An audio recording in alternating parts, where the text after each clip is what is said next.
할렐루야. 주님의 은혜가 사랑 가정마다 넘치시기를 주의 이름으로 축복합니다. 인사하실 때 더워도 힘내십시다 인사하겠습니다. 더워도 너무 덥죠. 너무 더워요. 그렇죠? 근데 너무 더울 때는 제가 지옥을 머릿속에 자꾸 생각을, 지옥보다는 좀 낫지 않을까요? 힘들 때, 어려울 때 우리가 머릿속에 늘 지옥을 묵상하고 또 천국을 묵상하면 이길 힘이 생기더라고요. 이 땅에 살지만 우리 최종 목적지는 천국 아니겠어요?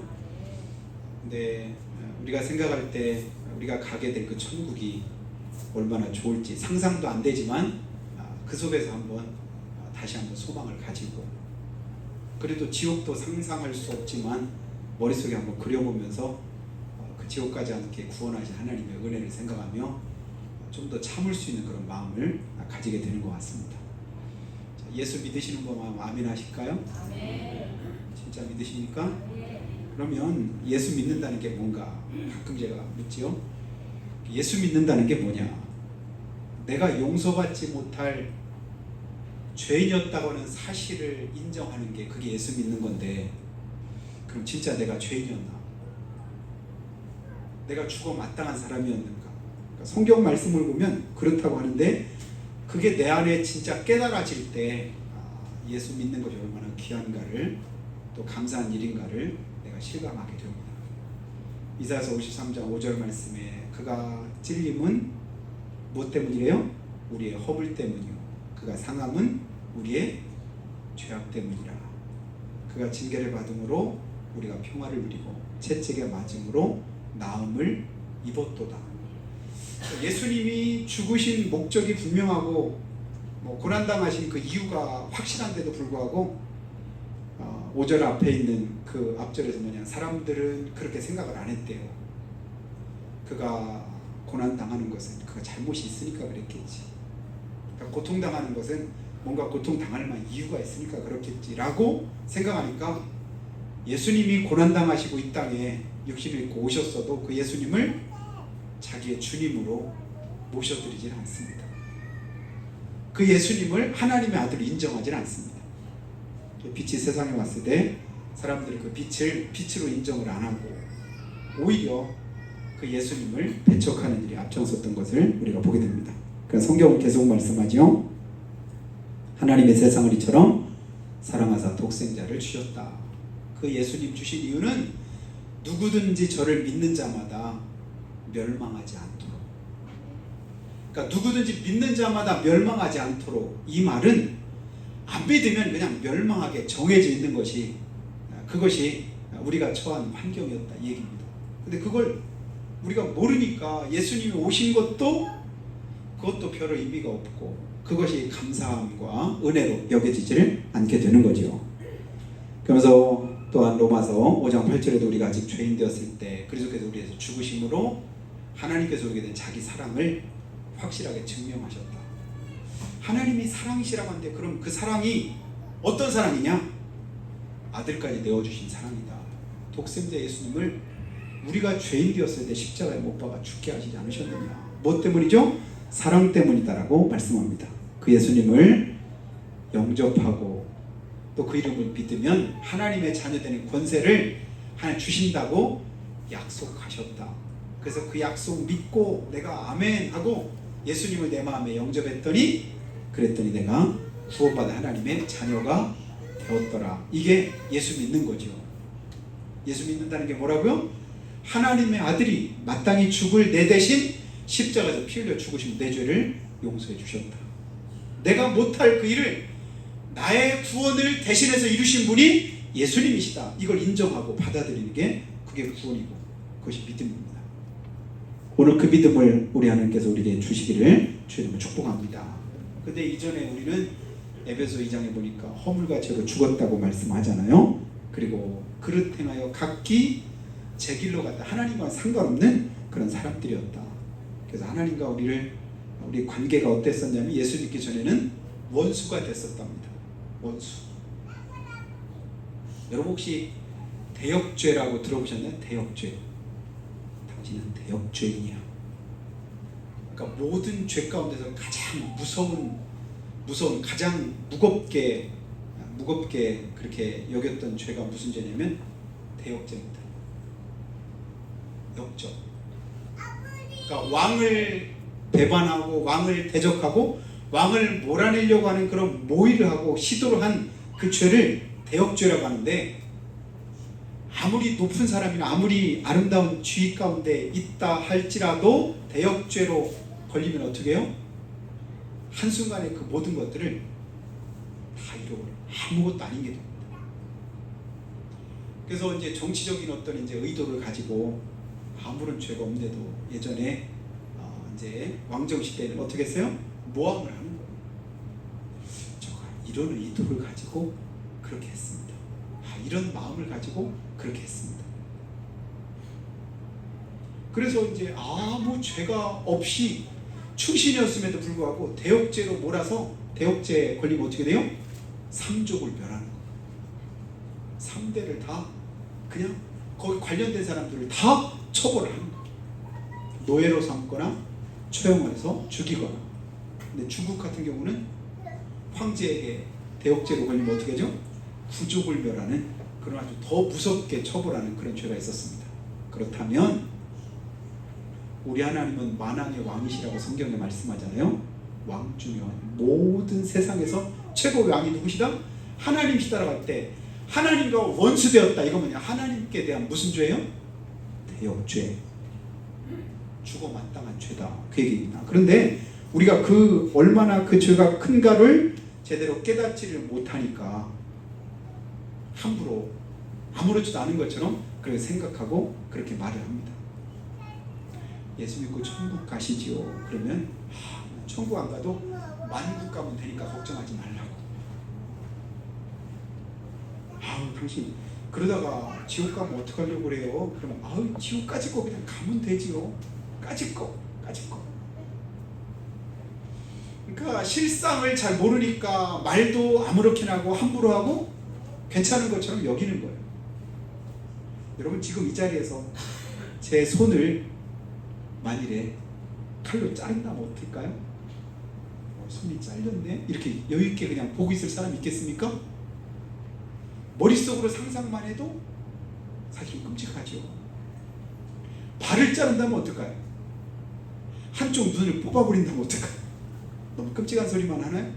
근데 주님이 말씀하셨어요. 내 손이 범죄하면 그 손을 찍어서 버려라. 발이 범죄하면 그 발도 찍어버려라. 내 눈이 범죄하면 그 눈을 뽑아버려라.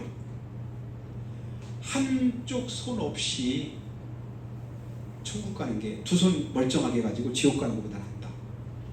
두 눈 멀쩡하게 뜨고 지옥 가는 것보다 한 눈 없이 그리고 천국 가는 것이 너한테 훨씬 더 귀하다. 그러니까 천국이 그만큼 귀하다. 한쪽 손과 발을 잘라버리고 눈을 뽑아버린 것보다도 훨씬 더 값지고 귀한 곳이 천국인데, 그러니까 우리 몸은 멀쩡한데 그 멀쩡한 것 가지고 지옥 갈 일들을 우리가 얼마나 많이 하는가. 그래서 하나님은 우리가 예수 믿고 구원받아 하나님의 자녀로 천국 백성 되기를 원하십니다.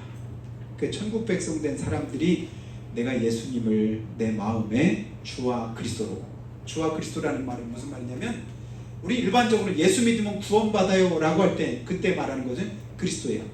구주 예수, 나를 구원하신 예수님.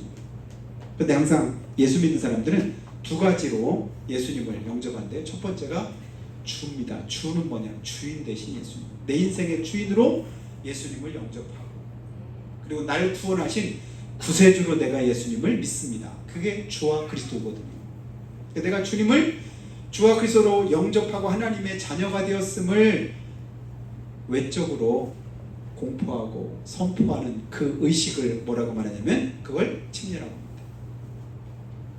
여러분 예수 믿으면 침례 받는 건 사실은 당연한 거예요.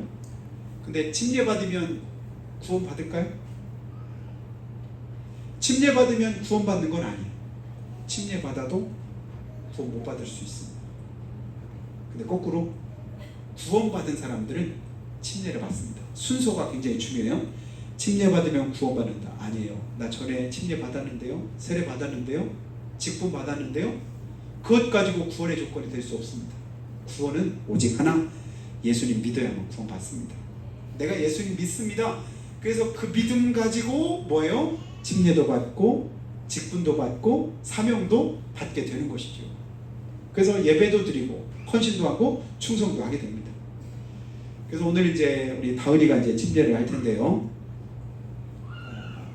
침례받는 그 의미를 다시 한번 오늘 말씀만 해서 우리가 생각을 한번 해보려고 합니다. 침례를 왜 받게 되나요? 내가 예수 믿고 구원받은 하나님의 자녀입니다. 이걸 이제 나뿐만 아니라 다른 사람들 앞에서도 내 믿음을 고백하는 그런 시간입니다. 공포하는 거죠.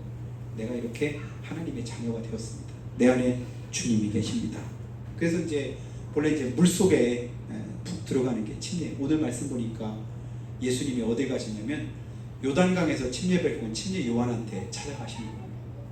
근데 침례 요한은 예수님이 하나님의 아들이신 것을 압니다. 그래서 예수님이 나한테 침례를 베푸셔야 되는데 왜 예수님이 저한테 오십니까? 제가 어떻게 침례를 줄까요? 그때 예수님 뭐라고 말씀하냐면 이렇게 하는 것이 하나님 뜻이니까 그렇게 해라. 그리고는 침례를 행하셔야 될 분이 침례를 받으시는 거예요. 우리가 죄 때문에 마땅히 죽어야 되는데 우리 대신에 물속에 들어가서 우리 죄를 지고 죽어주신 분이 누구시라고요? 예수님이시죠. 십자가에서 죽으신 예수님이 침례 받으시고 우리를 대신해서 죽으셨다. 이걸 다시 한번 우리에게 보여주시는 것이 침례 사건입니다. 침례 받으시고 물속에 잠겼다가 유동에 다시 올라오실 때 하늘이 열리고 하늘에서 음성이 들리는 그 말씀이 오늘 마태복음 3장이죠. 이는 사랑하는 아들이요 나의 기뻐하는 자다. 주님께서 그를 통해서 하나님의 아들 되신 예수님을 첫 번째 인정하시는 그런 모습이 나타나게 됩니다. 그래서 침례받고 물속에 들어갔다 다시금 나온다. 이건 뭐냐면 나는 예수 믿기 전에 내 모습으로 본래 나는 죽었었습니다. 나는 예수님과 함께 죄악된 내가 죽었습니다. 이걸 믿음으로 고백하는 게 물속에 들어가는 거예요. 그리고 물속에 다시 나오는 건 뭘까요? 고린도후서 5장 17절에 말씀한 것처럼 그런즉 누구든지 그리스도 안에 있으면 새로운 피조물이라. 이전 것은 지나갔으니 보라 새 것이 됐다. 이전에 죄악된 나는 죽고 다시금 새 생명을 얻었다. 이 고백을 물에서 나옴으로 하게 되는 거예요. 그래서 침례받습니다. 그러니까 세례의 의미하고는 다른 거예요. 세례 자체는 말 자체가 뭐 씻을 새자 씻는 예식인데 죄를 씻는다 사실은 아니죠. 죄를 씻는 게 아니고 죄악된 내가 죽는 거예요. 물속에 나를 잠근다, 죽는다. 그런 의미로 우리가 침례를 행하게 되는데요.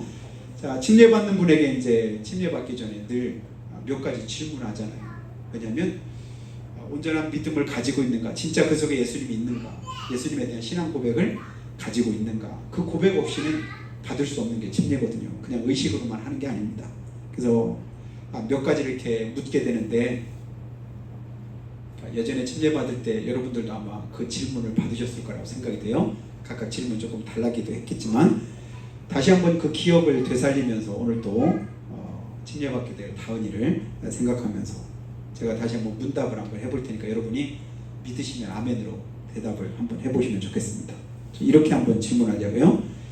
여러분은 하나님을 만물에 창조주시고 인류 역사의 주관자시며 우리를 사랑하사 독생자 예수 그리스도를 보내주신 사랑과 자비의 하나님으로 믿으십니까?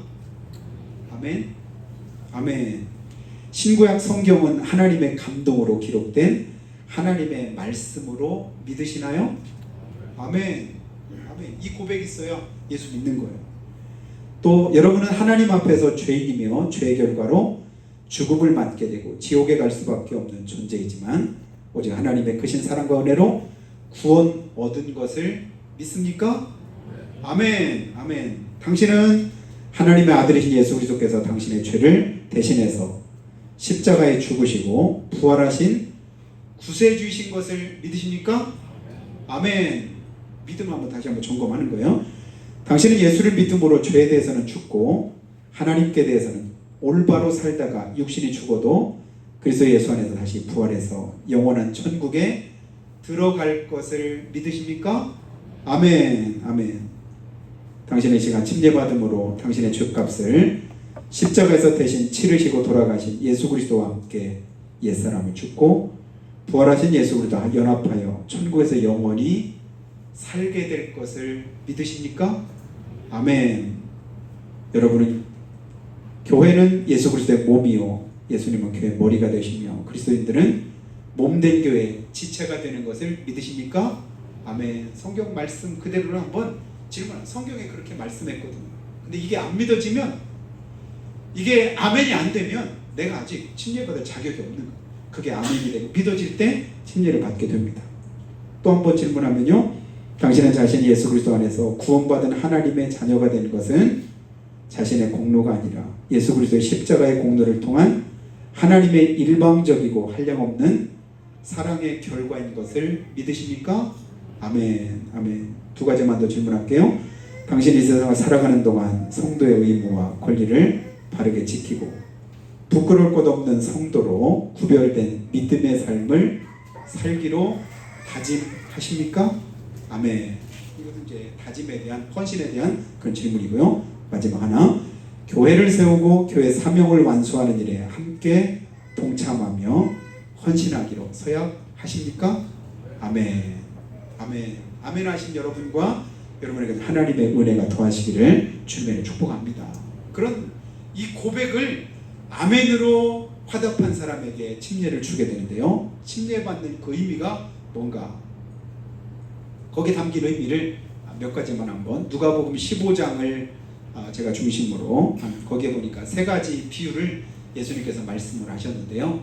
자, 하나님께서 우리를 얼만큼 귀하게 여기시고 얼만큼 사랑하셨는가 하는 것을 비유 세 가지를 통해서 말씀했습니다. 그 첫 번째가 뭐냐면 잃은 양에 대한 비유인데요, 100마리의 양을 키우는 사람이 있었습니다. 그래서 어느 날 봤더니 양 한 마리가 없어진 거예요. 한 마리 없어진 것이 100마리 가운데 99마리는 멀쩡하고 한 마리 없으니까 한 마리 정도야 라고 그냥 무시해도 괜찮을까요? 99마리 있으니까 한 마리 정도야, 뭐 없어도 괜찮지 뭐, 이렇게 생각하는 것이 아니라 그 목자는 어떻게 했냐면 99마리를 놔두고 그 한 마리를 밤새도록 찾아 나서는 거예요. 산 넘고 물 건너고 여기저기 막 다니면서, 그러다가 어쩌다가 간신히 그 잃어버렸던 한 마리를 찾았습니다. 그 한 마리를 찾아가지고 너무도 기쁘고 좋아서 이 어깨에다가 잃었던 양을, 찾은 양을 둘러매고 집으로 왔습니다. 그리고는 온 동네 사람들을 다 불러다가 뭐하냐면 잔치를 베풀어. 내가 잃어버렸던 이 양을 찾았다. 왜 그랬을까요? 그 잃어버린 그 한 마리 양이 그만큼 소중하고 귀한 거예요. 그 잃어버린 그 한 마리 양이 누굴까요? 잃어버렸던 그 양이 바로 나 자신인 것을 믿으시길 축복합니다. 99마리가 아니라 이미 구원받고 하나님의 자녀였던 99마리 가운데 있었던 내 모습이 아니라 한 마리 잃어버렸다. 그냥 놔둬도 그냥 9마리 있는데 뭐 99마리, 거기에 비하면 한 마리가 아무것도 아닐 수 있는데, 그게 아니라 그 목자는 그 한 마리 잃어버렸던 양에 대한 특별한 애정이 있었다. 그 애정으로 저 여러분을 구원하셨다. 그것이 침례의 단계의 의미입니다. 그 두 번째는 뭐냐면 탕자의 비유인데요, 탕자의 비유는 우리가 너무도 잘 알잖아요. 둘째 아들이 아버지 앞에 폐류를 범하고 돌아가시지도 않았는데 미리 유산 달라고 해서 그냥 아버지 한 2년도 끌고 멀리 그냥 떠났다가 소식도 없이, 그러다가 가지고 왔던 거 모든 거 다 이제 허랑방탕하게, 그리고 허비하고 오갈 데 없어서 결국엔 나중에 갈 데 없으니까 어쩔 수 없이 살려니까 아버지께로 돌아오는 거예요. 돌아올 때 그 심정 여러분 아시죠? 아버지의 아들이 아니라 이제는 그냥 품꾼의 하나, 아버지하고 그냥 어떤 관계나 인연이나 이런 걸 전혀 생각 안 하는 거예요. 더 이상 아버지 앞에 설 만한 자격이 없는 거예요. 그런 마음으로 돌아오는 그 아들을 아버지는 그렇게 맞지 않으셨잖아요. 멀찍이도 보고 알아보고 그냥 그 아들을 그냥 돼지 먹이는 거기서 막 구르다 왔으니까 얼마나 냄새도 나고 더럽고 그랬을 것 같아요. 그런데도 그냥 끌어안고 뭐죠? 입만 주고 새 옷 갈아입히고 다 씻기고 가락지 끼우고 좋은 신발 신고 온 동네 사람들도 다 불러다가 또 그때 뭐하죠? 살찐 송아지 잡아라. 그리고는 잔치하자. 그리고 했던 말이 뭐냐면 죽었다가 살아 돌아온 이 아들로 인해서 내가 너무도 기쁘고 즐겁다. 그 탕자가 누구라고? 이 탕자 같은 거. 나는 그래 탕자보다 낫지. 이게 아니에요. 예수 믿는 우리는 다 그 탕자인 것을 믿으시기를 주면 축복합니다.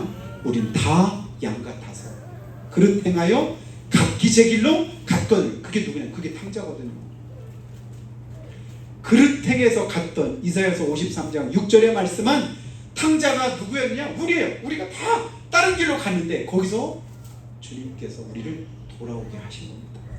염치 없이 돌아오고 차마 고개도 못 드는 우리에게 뭐 하신 거예요? 그 아들을 귀히 여기시는 그 아버지의 사랑으로 품어주신 분이 우리 하나님이시다.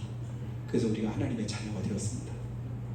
그것이 칭례받을 때 우리 믿음으로 고백돼야 그 감격을 우리가 누릴 수가 있습니다. 그리고 마지막 하나는 뭐냐면 잃어버린 드라크마 하나입니다. 열 드라크마가 있는데 그냥 우리가 동전이라고 생각을 하셔도 돼요. 화폐 단위인데 동전으로 되는 화폐입니다. 10개 가운데 하나를 잃어버렸어요. 근데 그거 하나 찾으려고 밤새 불 켜가지고 막 하다 보니까 허비한 기름값만 한 드라크마가 더 되는 거, 한 2드라크마는 됐다고 생각을 해보세요. 밤새 그냥 하다 기름값이 그 하나보다 더 들었어요. 근데 어쩌다 보니까 간신히 그걸 찾아내. 기쁘다. 그래서 또 막 친한 사람들, 동네 사람들도 불러다가 또 잔치를 베풀었습니다. 잔치하는데 또 들어간 게 몇 드라크마가 된 거예요. 이 사람 손해 볼지 됐나요? 손해 안 볼지 됐나요? 한 드라크마 찾으려고 허비한 기름값만 2드라크마야. 또 잔치 베푸느라고 한 5드라크마 썼다고 해요. 하나 찾으려고 허비한 것만 지금 몇 드라크마야? 7드라크마 써버렸다고 하면 이 사람은 어리석어요? 지혜로워요? 우리가 일반적으로 생각할 때 어리석어 보이잖아요. 그건 뭐냐면 예수님의 머리에 나도 향유 옥합을 깨뜨려서 부었더니 예수님의 제자들이 뭐라 했냐면 특히 가룟 유다가 왜 그 값비싼 걸 허비하느냐. 그거 300데나리온을 팔아서 가난한 자들에게 주었으면 좋지 않았겠느냐. 300데나리온은 뭐냐면 최소한도 3천만 원 이상 되는 오늘날 품값으로 하면 야 훨씬 더 되겠다. 4,500 하루 일당에 15만 원 되는 3, 55 그럼 4,500만 원 되는 거. 그걸 한순간에 왜 허비하느냐? 제자들이 나무라고 있을 때. 아니 드라크마 하나고 잃어버리고 그냥 다른 거 갖다 채우면 되지. 이 의미가 아니라 그건 왜 우리가 몰라서 그런데 당시 유대 사이에서는요 결혼을 하면 신랑이 신부한테 뭘 주냐면 드라크마 10립을 꿰가지고 신부한테 선물로 줘요. 우리가 이제 금반지 은반지 이렇게 혼인 예식할 때 주듯이 주면 그걸 껴가지고 머리에다가 이렇게 하고 이거 뭐냐면 신랑의 사랑의 증표로 삼습니다. 여기 있는 10드라크마는 그냥 일반적인 그냥 드라크마의 의미가 아니라 신랑이 내게 준 무슨 증표라고요? 사랑의 증표로 그걸 하고 있는데 그 가운데 하나를 잃어버렸다. 이건 뭐냐면 자기 남편에 대한 그런 사랑을 소홀히 한 그런 의미가 되는 거예요. 남편에 대한 그런 이제 의무를 내가 제대로 하지 못했구나. 그러니 그 하나를 찾는 일에 10드라크마가 아니라 20드라크마가 들더라도 그걸 찾으려고 혈안이 되겠지요. 하나님이 우리를 향하신 사랑이 바로 그와 같습니다. 나 같은 죄인 구원하셔서 하나님이 뭘 유익하시려고, 어떤 이익을 보시려고, 아들이신 예수님을 이 땅에 보내주기까지 십자가에 피 흘려 죽게 하실까 나를 사랑하셨을까? 근데 하나님은 나를 그렇게 사랑하시더라. 그러니까 하나님의 특별한 그 사랑은 그냥 우리 머리로 이해가 안 되는 거예요. 세상 모든 걸 다 잃어버리는 한이 딸지라도 내 영혼을 하나님 구원하기를 원하십니다. 그래서 아들이신 예수를 이 땅에 보내시고 구원하신 그 사랑으로 저 여러분을 구원하신 것을 믿으시기를 주님의 축복합니다. 그 믿음의 고백을 가지고 하나님 앞에 침례를 받고 우리가 예배를 드리고 헌신하고 충성하게 됩니다. 우리 신앙생활을 세상적인 기준이나 가치로 판단할 때는 안 믿는 사람들은 잘 이해가 안 될 수 있지요. 이 무덥고 힘들고 어려운 때에 그냥 집에서 그냥 편하게 쉬지 뭐 하려고 힘들고 어렵게 교회를 가냐 이렇게 말할 수도 있어요. 한 주일 내내 힘들게 일하고 그리고 나서 늦잠도 자고 집에서 편히 쉬면 좋은데 매주마다 가서 그렇게 교회 가서 이렇게 힘들게 예배하느라고 이렇게 어려움 당할 필요가 있느냐. 집에서도 밥하고 빨리하고 청소하고 얼마나 힘들어요?